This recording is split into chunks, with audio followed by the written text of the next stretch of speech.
नमस्कार। जय जगन्नाथ। राधे राधे। जय श्री कृष्ण।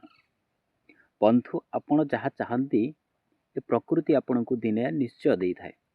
आपणकर प्रत्येक खुशी को आपणकर प्रत्येक इच्छा को प्रकृति पूरा करि थाए।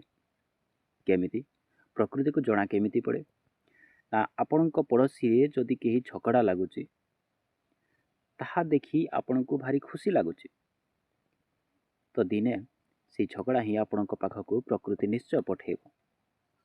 आउ जदि ताहा देखी आपण को भल लागुनी भारी दुख लगुच ताहले प्रकृति से जिनस आपण को केबे दबनी। आपण को लोकंकर खुशी देखी जदि भल लगुच ताहले ताकू दुई गुणा करी आपण पाखक पठेब।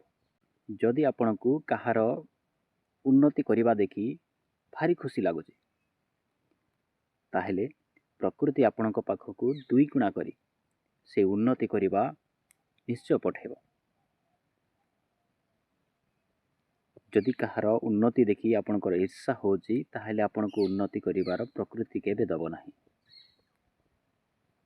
तेणु जीवन रे परर मंगल पाई चिंता करंतु आउ कहार उन्नति पाई चिंता करंतु। आपणक पाखक ताहा प्रकृति निश्चय पठेब। धन्यवाद।